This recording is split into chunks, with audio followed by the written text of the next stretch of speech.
And also, since I'm something of an Afro-Latina myself, there's one theme in Across the Spider-Verse that's probably the biggest theme that sticks with me. Near the beginning of the movie, we see Rio Morales talking about how, she's raised this little boy that's going to go on to do amazing things. She spent all this time trying to build up his self-esteem. She's afraid, rightfully so. The people and the places that he's going are not going to root for him. They're going to tell him that he doesn't belong. And lo and behold, Miles does go through that, even though it's not really for the reasons that Rio was worried about. Honestly, I think Miles being an anomaly, being told like he doesn't belong, he's not supposed to be Spider-Man, that can be an allegory for some of our real life experiences. Because just like IRL, people of color, Black people, Miles is thrown into this system that has these very rigid rules that determines what a person can be, who they can be, what things have to happen to them, and in what sequence. A system in which Miles' place in the Spider-Verse has already been determined, and that's supposedly where he has to stay. When you somehow break outside of that system, people get a little shaky because that's not how it's supposed to go. Sometimes they get irate.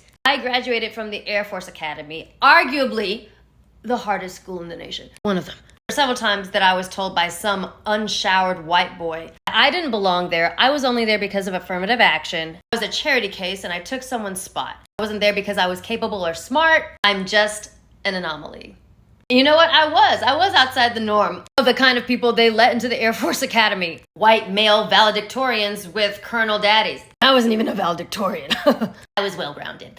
I think many of us have had these experiences where people that look like us are not supposed to be there, are not supposed to be succeeding. Because honestly, the rules up to now and the way that the system has been designed has been to make sure that we don't succeed and we don't enter those places. And yeah, a lot of the time, the people around us are not rooting for us. It is very lonely. Very exhausting to be in these mostly white places and know that somebody in the room is looking at you thinking that you took a white person's spot. The spider was not supposed to bite you. Just because your story is not the one that the system has determined that you should have, doesn't mean it's a story that shouldn't be written. At some point, a lot of us will have to go through this point where we're just like, listen, the fucking spider bit me, I'm Spider-Man. Deal with it. Be mad. I'm here, I'm Spider-Man, and I'm not going anywhere. Oh, and also, I'm gonna disrupt the status quo even more. I'm gonna shake the system up in ways that y'all never thought of. A lonely and exhausting road to walk, but it's ours to walk, I guess. Maybe this makes it seem more cool. Spider-Man,